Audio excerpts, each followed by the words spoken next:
Buenos días, soy el doctor José Miguel Gaona y bienvenidos a la reunión secreta.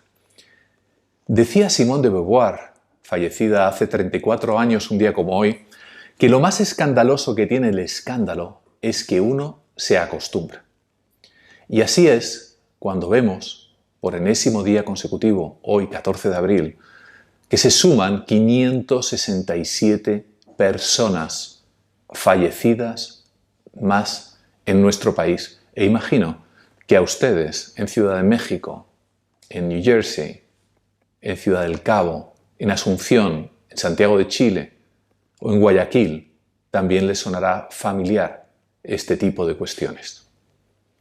Hoy vamos a abordar un tema que creo que es tremendamente interesante sobre la inmunidad.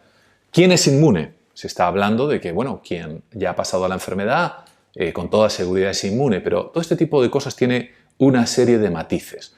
Por un lado, estamos tomando decisiones con pocos datos. No sabemos mucho sobre esta enfermedad y no sabemos mucho tampoco sobre el virus. Todos los días aparecen teorías nuevas. Nos basamos en un modelo de presunciones, respecto a nuestra inmunidad, a la que conocemos desde hace una serie de años, y por otro lado, de virus similares. Por ejemplo, esta es la tercera epidemia de coronavirus. Ya tuvimos el SARS el 2002 y el MERS el 2012, que eran también coronavirus. Esta es nuestra tercera ola de coronavirus, aunque tiene otras particularidades distintas. Para poder entender este tipo de cosas, tenemos que retrotraernos, así muy brevemente, al siglo XIX. En 1846, Peter Panum, que era un médico danés, además muy jovencito, todavía ni siquiera había acabado no solamente su doctorado, sino su residencia en un hospital, le mandaron a las Islas Feroe, que están allí en el Atlántico Norte, donde, vamos, perdidas realmente, porque había una epidemia de sarampión. Observó una serie de cuestiones tremendamente interesantes, pero hubo una que llamó mucho la atención. Y es que los mayores de 65 años no habían enfermado y estaban tan panchos. ¿Por qué? Porque resulta que una serie de décadas antes, en 1781, ya habían padecido otra oleada, otra epidemia de sarampión. Fue cuando, algo que puede parecer muy obvio hoy en día, fue cuando se descubrió que aquellas personas que en un momento dado padecían esta enfermedad habían adquirido inmunidad y que por lo tanto se encontraban protegidas frente a esta otra epidemia. Hace poco tenemos un estudio de la Universidad Erasmus en Holanda. Se advirtió como un estudio pequeñito, porque no da tiempo prácticamente a hacer investigaciones por la rapidez de la enfermedad, de 12 pacientes seroconversos.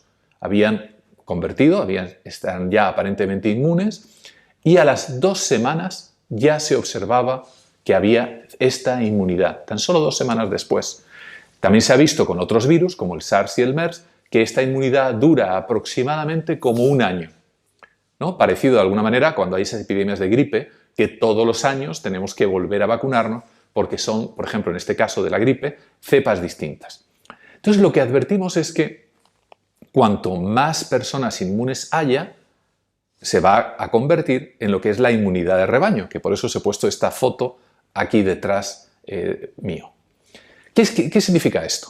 Pues que evidentemente hay más personas que han sufrido la enfermedad, más tienen inmunidad, por tanto, los que no tienen la inmunidad tienen menos posibilidades de ser contagiados. Es más difícil que se encuentren con alguien que les pueda contagiar, porque están como o vacunados o bien ya han padecido la enfermedad. Creo que eso lo podéis entender con cierta facilidad. A esto se le llama inmunidad de rebaño y resulta fundamental entenderlo para saber qué es lo que nos va a suceder en este próximo futuro. ¿Esto funciona? Bueno, funciona gran parte de las veces, pero hay una serie de variables también que hay que tomar en consideración. Por ejemplo, la inmunidad en muchas enfermedades no dura toda la vida, por eso hay que revacunarse. Muchas enfermedades, incluso desde niños, tenemos la triple, luego a los X años hay que volver una y otra vez. También, evidentemente, a medida que haya nacimientos o que vengan en nuestro país o a sus países personas que no estén inmunizadas, pues evidentemente pueden ellos padecer la enfermedad. Es así de claro, ¿no? Entonces, ¿qué cifra tenemos ahora mismo en nuestras calles, ¿no? En DF? ¿Cuántos de ustedes creen que tienen inmunidad? No tienen ni idea. Nosotros tampoco aquí en Europa o en España.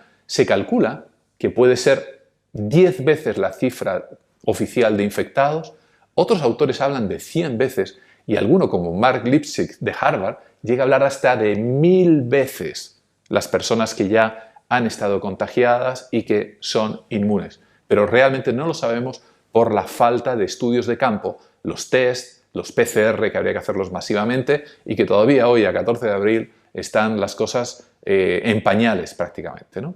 Tenemos otro tipo de consultas que nos han hecho y también me han llamado la atención, como por ejemplo, se ha observado en Corea que 91 personas volvieron otra vez a testear, a tener análisis positivos frente al COVID-19. ¿Cómo es posible eso? ¿Se han vuelto a reinfectar? Nadie sabe exactamente todavía al día de hoy exactamente qué puede haber sucedido. Hay una serie de teorías. En primer lugar, que los test evidentemente hayan dado falsamente negativos por algún defecto en la prueba o porque quizá no tenían suficientes anticuerpos esos pacientes como para dar positivo. Que los test no funcionaran evidentemente correctamente, fuesen falsos negativos. Que el virus hubiese mutado a otra cepa y que por lo tanto no lo hubiese detectado. O quizá, una de las más aceptables, podría ser que esas personas no habían mejorado lo suficiente y que volvieron a recaer. Eso nos lo decían hasta nuestras abuelitas, ¿no? Cuidado con las gripes mal curadas o los resfriados mal curados, porque cuando recaes es muchísimo peor. Podría ser esta última explicación la más plausible. Lo cierto es que respecto a la vacuna, cuando ocurra, veremos a ver qué es lo que puede pasar. Porque hay otro factor más que nos puede complicar las cosas y es un concepto que es de mejora de inmunidad exagerada. Esto se vio en su momento con la vacuna del dengue. Aquellos que se les ponía la vacuna del dengue, resulta que cuando se infectaban, enfermaban peor, de peor manera todavía, que aquellos a los que no se les había puesto. No todos los casos, pero sí algunos. Entonces, tenemos una serie de estrategias. Algunas son radicales, como estar confinados, ir saliendo poco a poco. Otras son adaptativas. Ya podremos hablar de ello en otro momento porque hay temas respecto a esto tremendamente interesantes.